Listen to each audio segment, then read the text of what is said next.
ఇది జమ్మూ స్టేషన్. ట్విస్ట్లు ఈ జర్నీలో. Very happy, I'm very happy.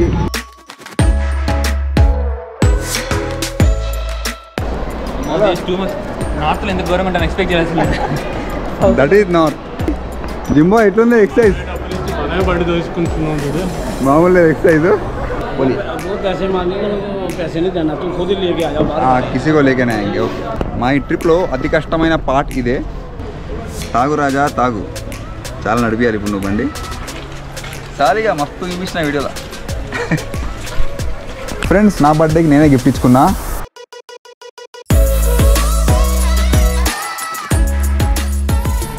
నమస్తే అందరికీ, నేను మీ Madhukaran. Welcome back to my YouTube channel rider MK. ఈరోజు డే 2 మన ట్రిప్లో. డే 3 అనుకోండి. ఇక్కడ రాత్రి జమ్మూ వచ్చేసరికి టైం 1:30 అయింది, మీకు తెలిసింది కదా. ఆ తర్వాత బైక్స్ అయితే అన్లోడ్ చేయలేదు. ఇక్కడ దగ్గరలో ఒక రూమ్ తీసుకున్నాం. రూమ్ తీసుకునేసరికి టైం 3:30 అయింది. ఇంకో 2 ఫ్రెండ్స్ పరిచయం అయ్యారు, తెలుగు వాళ్ళే. నెల్లూరు, విజయవాడ అటువైపు వాళ్ళనమాట. ఆ తర్వాత అక్కడ నుంచి మార్నింగ్ లేచి వెళ్తున్నాం మన స్టేషన్ దగ్గరికి. 9 o'clockకి పార్సల్ ఆఫీస్ ఓపెన్ చేస్తారంట. ఈ చుట్టుపక్కల రూమ్ చూపించారు, చాలా ఘోరంగా ఉన్నాయి. కొంచెం ముందుకెళ్తే ఒక డీసెంట్ రూమ్ దొరికింది, ఏసీ రూమ్. 2300 నలుగురికి. మంచిగానే ఉంది. ఇప్పుడు జమ్మూ తావి స్టేషన్ దగ్గర ఉన్నాము. ఇప్పుడు బైక్ కలెక్ట్ చేసుకోవడం మెయిన్ టాస్క్. ఆ తర్వాత జమ్మూ టు శ్రీనగర్ మన దారి మొదలవుతుంది. ఇది జమ్మూ స్టేషన్. ఒక AC 3 టైర్ పాత కోచ్ ముందు పెట్టారు. Rail reservation centre. అండ్ ఇది మెయిన్ జమ్మూ స్టేషన్. పెట్రోల్ నింపుకోవడానికి ఒక 2 లీటర్ బాటిల్ తీసుకెళ్తున్నాం. స్టేషన్ పరిసరాలు అయితే బాగానే ఉన్నాయి. ఇదంతా పార్కింగ్ చూడండి. మొత్తం అండర్గ్రౌండ్ పార్కింగ్ ఉంది. జమ్మూ తావి ప్రాపర్గా వైష్ణోదేవి టెంపుల్ గురించి మళ్ళీ రావచ్చు. ఇప్పుడైతే వైష్ణోదేవి టెంపుల్ వెళ్ళడం కుదరదు. మినిమం 2 days టైం స్పెండ్ చేయాలి. ఒక 8 to 10 hours ట్రెక్కింగ్ చేయాలంట. అంత టైం మనకు లేదు కాబట్టి మన మెయిన్ డెస్టినేషన్ లదాఖ్ వెళ్ళిపోతాం మనము.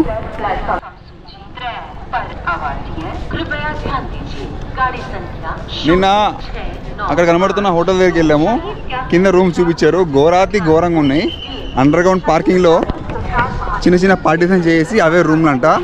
వెంటిలేషన్ లేదు, ఇట్లా వంగిపోయిన ఫ్యాన్లు ఉన్నాయి. ఇంకా అక్కడికి వెళ్ళకుండా బయటకు వచ్చేసినాం. ఇది జమ్మూ పరిసరాలు, జమ్మూ స్టేషన్ పరిసరాలు. పర్లేదు, నీట్గానే ఉన్నాయి. ఇది పార్సల్ ఆఫీస్. బయట వైపు టైగర్లు, హిమాలయాలు ఇక్కడ బయట రెడీగా ఉన్నాయి బయలుదేరడానికి. ఒక కవాసకి వర్సెస్ కూడా ఉంది. ఫస్ట్ బండ్లు కలెక్ట్ చేసుకోవడం మెయిన్ టాస్క్. మేము రాత్రి వచ్చిన ట్రైన్ ప్లాట్ఫామ్కి ఇప్పుడు వస్తుంది 9:55కి. అక్కడ పార్సల్ ఆఫీస్లో భయపెట్టేశారు, ట్రైన్ వెళ్ళిపోయింది, మీ బండి దించలే అని చెప్పేసి. మేము లిటర్లీ షాక్ అయినాం. ఇదేం షాక్ రా బాబు, మళ్ళీ బండ్లు ఎప్పుడు వస్తాయని చెప్పేసి. మళ్ళీ అందరిని కనుక్కుంటే చెప్పారు ఏంటంటే బండి లేట్ ఉంది, 10 గంటలకు వస్తుంది, వెళ్ళినప్పుడు దించుకోండి అని చెప్పి అన్నారు. ఇట్లా ఉంది మేనేజ్మెంటు. కొంచెం జాగ్రత్తగా ఉండాలి. ఒకవేళ ట్రైన్ వెళ్ళిపోతే మా పరిస్థితి ఘోరంగా ఉంటుండే. దేవుడి దయ. జై మా వైష్ణోదేవి.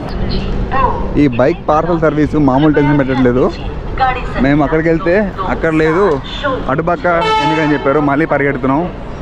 అమ్మో, ఈ టెన్షన్ మామూలు లేదు. ఎండ కూడా గట్టిగా ఉంది. బైక్ తీసుకొని గట్టిగా ఊపిరి పీల్చుకోవాలి. పరిస్థితి ఎలా ఉంది, టెన్షన్ అయితే మామూలు లేదు. ట్విస్ట్లు ఈ జర్నీలో.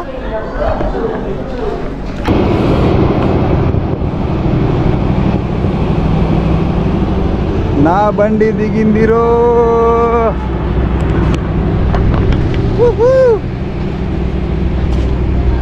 మిషన్ అకంప్లీట్. మామూలు టెన్షన్ పడలేదు. ఆ మూల నుంచి ఈ మూల పరిగెత్తుని వచ్చినాం. చేతిలో ఒక బాటిల్ పట్టుకొని. ఇది ఆగం శివరాత్రి ఉంది. మన బండి very happy, I'm very happy. నే బాయ్. మన శ్రీధర్ బండి. రాణి అమ్మ రాణి అమ్మ రాణి అమ్మ.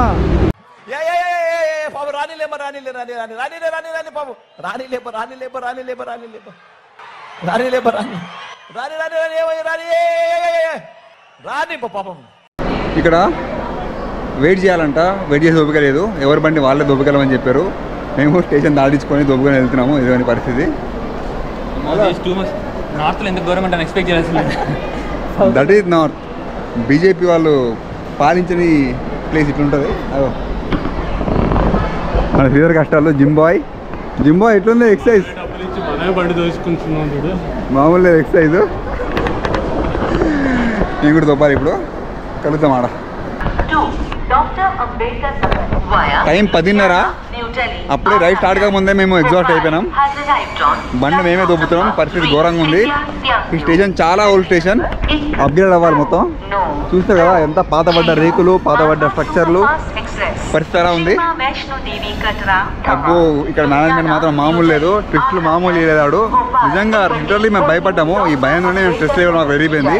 బండి వెళ్ళిపోయిందని చెప్పన్నాడు. బండి వెళ్ళిపోతే మా పరిస్థితి ఏంది, అది ఎక్కడ దిగుతుంది, ఎక్కడ మళ్ళీ వస్తుంది, మా 2-3 days టైం వేస్ట్ అయిపోతుంది భయం ఏం చాలా. వాడు చెప్పడం చాలా కాలం చెప్పాడు. బండి వెళ్ళిపోయింది 8 వెళ్ళిపోయిందని చెప్పన్నాడు. ఇక ఎందుకు చెప్పాడు అర్థం కాలేదు.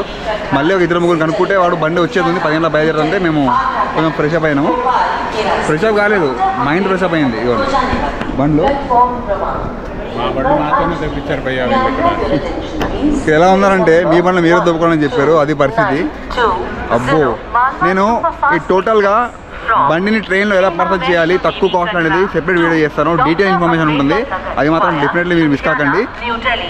యాక్చువల్ చెప్పాలంటే ప్రైవేట్ పార్సల్ కంటే కూడా ఈ ట్రైన్లో పార్సలే బెటర్. అంటే తక్కువ డబ్బులు అయిపోతాయి. ప్రైవేట్ పార్సల్లో 3-4 వెహికల్ మారుతాయంట. మన బండి డ్యామేజ్ అయ్యే ఛాన్స్ ఎక్కువ ఉంటుంది. ఇలా అయితే మనతో ఉన్న బండి వచ్చింది కాబట్టి కొంచెం రిలీఫ్ అయితే ఉంది. కానీ ఇదంతా ప్రాసెస్ కొంచెం ఇబ్బంది అయితే అనిపిస్తుంది. ఏం చేయలేం. ఇంత ట్రావెల్లో ఇవన్నీ లేకపోతే మనకి మజా ఉండదు కదా, అండ్ ఇలాంటి కంటెంట్ రాదు కదా.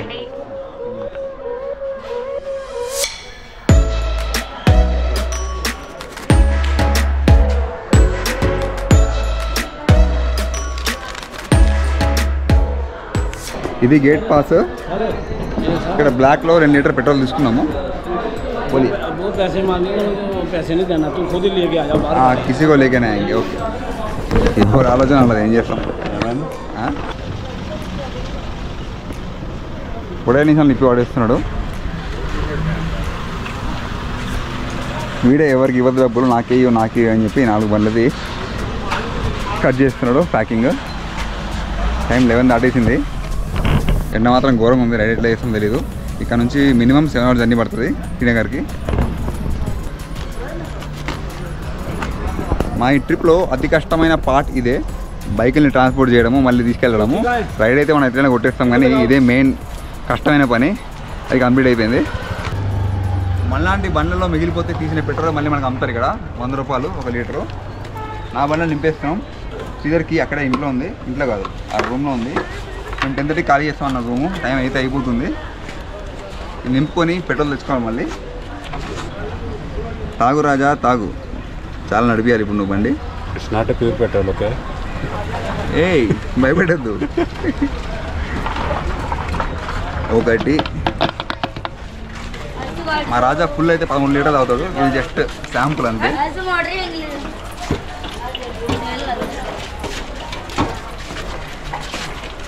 సారీగా మస్తు చూపించిన వీడియోలో.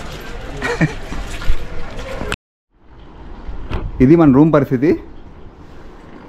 2 బెడ్లు డబుల్ బెడ్. మొత్తం సామాన్లన్నీ ఇట్లా పడేసి ఉన్నాయి. అన్నీ ప్యాక్ చేయాలి. టైం అయిపోయింది. అన్ఎక్స్పెక్టెడ్ టైం ఇది. అంటే ఇంత టైం పడుతుంది అనుకోలేదు. ఇంకా బండ్లలో పెట్రోల్ నింపే పని నడుస్తుంది. నేనైతే 2 లీటర్లు బ్లాక్లో తీసుకొని నింపేసిన కదా, మీకు బయట హోటల్ చూపిస్తా. ఇంత టెన్షన్ అయిపోయింది లాస్ట్ మూమెంట్లో. ఎంత కాదన్న ఇలాంటివి కామన్ కదా మనకి.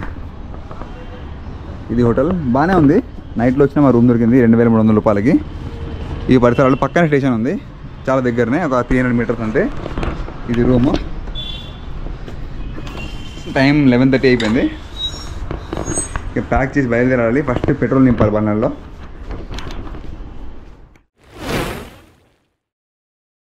ఫ్రెండ్స్, నా బర్త్డేకి నేనే గిఫ్ట్ ఇచ్చుకున్నా. అయిందంటే సోలేస్ రైడింగ్ షూ. మనకి సేఫ్టీ రైడింగ్ షూ ఉంటాయి కదా, ఆల్మోస్ట్ అంతనే ఉంటుంది. కానీ రైడింగ్ అనేసరికి కొంచెం యాంకిల్ లెంత్ వరకు వస్తుంది కాబట్టి, అండ్ వేసుకోవడానికి తీయడానికి ఈజీ ఉంటుంది కాబట్టి మనం తీసుకున్నాము. నేను డైలీ వేసుకునేది ఇది ఆఫీస్లో. బట్ స్టిల్ రైడింగ్ షూ అనే పేరు అయితే ఉందో అది మనం అట్రాక్ట్ చేస్తుంది. ఇవన్నీ ఈ విధంగా ఉంటుంది. ఓకే, మీకు ఒకసారి మీకు ఫాస్ట్గా ఎక్స్ప్లెయిన్ చేస్తాను. కింద ఉండు. ఓకే, ఇది సోలేస్ ఏం పేరు అబ్బా? Solace scout. పేరు మర్చిపోయాను నేను. స్టెల్త్ అని వస్తుంది మాడికి. రైనాక్స్ వాడి స్టెల్త్ అని వస్తుంది.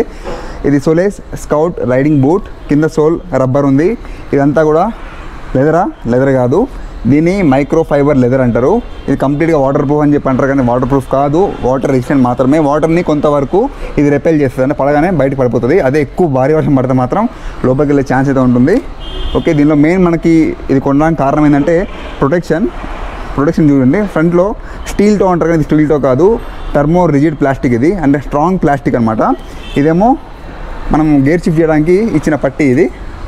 సో మీకు షూ పైన మార్కులు పడకుండా ఇది ఆపుతుంది. ఈ టీపీయూ ప్లాస్టిక్ అంటారు. అండ్ ఇది హీల్ ప్రొటెక్షన్, హీల్ గురించి ప్రొటెక్షన్ చూడండి, ఇది కూడా మంచి స్ట్రాంగ్ ఉంది. ఇది టీపీ ప్రొటెక్టరే. ఇక్కడ ఒక రిఫ్లెక్టర్ అండ్ ఫ్రంట్లో ఒక రిఫ్లెక్టర్. మనం నడుస్తున్న ఇబ్బంది కాకుండా చూడండి ఈ విధంగా దీన్ని ఏమంటారు, ఇట్లా కూర్చులు ఇచ్చిర్రు ముందుకి ఇంకా వెనక్కి. ఓకే, ఇది యాంకిల్ లెంత్, అంటే యాంకిల్ లెంత్ కాదు, మీ యాంకిల్ని కవర్ చేస్తుంది, యాంకిల్ బోన్ని కవర్ చేస్తుంది అంతే. ఇది 9 ఇంచ్ అనమాట. 9 ఇంచ్ మనకి చాలా అనిపిస్తుంది. నేను ఫుల్ లెంత్ తీసుకుంటే మాత్రం నడుస్తున్న బాగా ఇబ్బంది అనిపించింది. నా వాళ్ళు వేసుకొని చూశాను. అండ్ ఈజీగా తీయడానికి పెట్టడానికి ఒక వెల్క్రో ఇచ్చారు. అండ్ ఇది వైకేకే జిప్పర్. ఇవ్వండి ఈ విధంగా వాటర్ మనం ఇక్కడ దాకా ఆపుతుంది ఇది. అండ్ లోపల మీకు ఇచ్చింది పాలిస్టర్ ఇచ్చారు. ఓకే, పాలిస్టర్తో పాటు ఇక్కడ చూడండి, ఇక్కడ స్ట్రాంగ్ లోపల నుంచి ఒక ప్రొడక్షన్ ఉంది, టీపీ ప్రొడక్షన్. లోపల కూడా మీకు ఇన్సోల్ ఉంది, సాఫ్ట్ ఇన్సోల్. తీసి చూపిస్తా, ఎంత చెప్తున్నట్టు చూపించాలి కదా మీకు కూడా. ఇవ్వండి ఇదండి సాఫ్ట్ ఇన్సోల్, కొంచెం మీకు మెత్తగా ఉంటుంది కాళ్ళకి. సో అదనమాట రైడింగ్ షూ. మీకు డౌట్ ఉంటే కింద కమెంట్లు అడగండి. నేను దీని ఎగ్జాక్ట్ జెన్యూన్ ఫీడ్బ్యాక్ నా రైడ్ అయిపోయిన తర్వాత లాస్ట్ వీడియోలో తప్పకుండా ఏమైనా మళ్ళీ చెప్తాను దీని ఫీడ్బ్యాక్ ఎలా ఉందనేది. సో ఓవరాల్ ఇలా ఉంది. దీని కాస్ట్ మాత్రం 5,200 రూపాయలు ఉంది. ఇది బ్లాక్ అండ్ గ్రే కలర్, ఇది పెయింటే ఉంది, ఏం కాదు, ఇది వెళ్ళిపోతుంది మళ్ళీ కావాలంటే.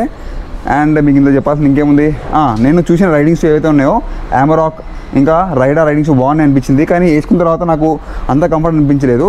సోలేస్ ఉన్న 5,200 రూపాయల్లో బడ్జెట్లో బెస్ట్ అనిపించింది. ఓరాజో అయితే నాకు సేమ్ ఏం ఫీల్ ఉంటుందంటే నేను ఆఫీస్లో వేసుకెళ్ళే రైడింగ్ షూ ఫీల్ ఉంటుంది. ఇంకా ఈ మధ్య క్వాలిటీ కూడా తగ్గిపోయిందని చెప్పి చాలామంది ఫీడ్బ్యాక్ ఇచ్చారు, కాబట్టి నేను సోలేస్ని కాదు ఓరాజోని పక్కన పెట్టేసిన ఈ సోలేస్కి షిఫ్ట్ అయిపోయా. సో అది కదా మనకి 5,200 రూపాయలు దీని ఎంఆర్పి. కంపెనీ వాళ్ళని అడిగినా కానీ వీడియో చేస్తానా కానీ మనకి రేట్ తగ్గించలేదు. కానీ హెల్మెట్ హబ్ అని గచ్చిబౌలిలో ఉంది, ఆయన ఒక 200 రూపాయలు తగ్గించిండు, ఇంకా బంగి కార్డ్ ఫ్రీ ఇచ్చిండు. సో అది నెక్స్ట్ లెవెల్. ఇంకా మళ్ళీ వీడియో కంటిన్యూ చేస్తా, చూస్తుండండి. ఇది మేము స్టే చేసిన hotel Shri Amarnath lodge. Time 1 అయిపోయింది. 1 అవర్ మనకు టైం అయితే ఇచ్చారు.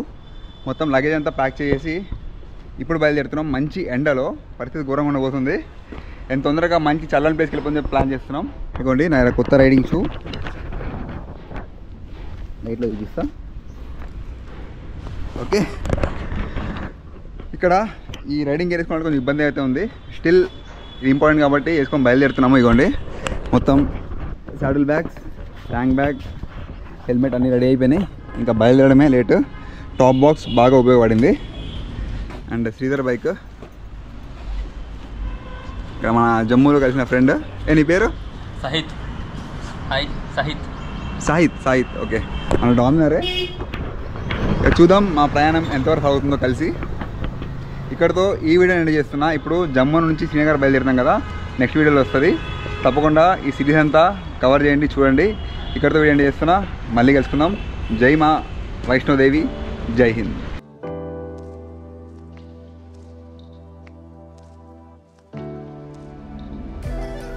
ఇక్కడ మీకు కనబడేది ఐఐటి జమ్మూలో కట్టిన ఐఐటి.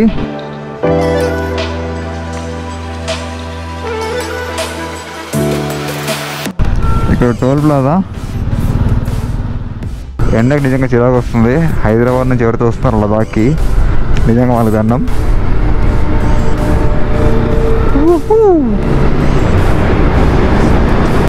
రోడ్ బ్లాక్స్, లారీలు, మట్టి, దుమ్ము. Ladakh this is Ladakh adventure. దుమ్ము చూడండి. వెదర్ కంప్లీట్గా మారిపోయింది, చలి మొదలైంది. శ్రీనగర్ 95 కిలోమీటర్లు ఉంది. ఇదంతా చూడండి, ఇది Banihal tunnel. బాబురే, lorries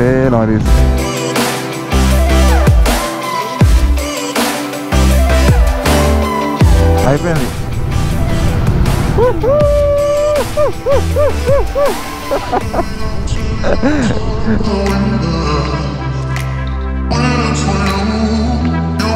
Take your time, baby.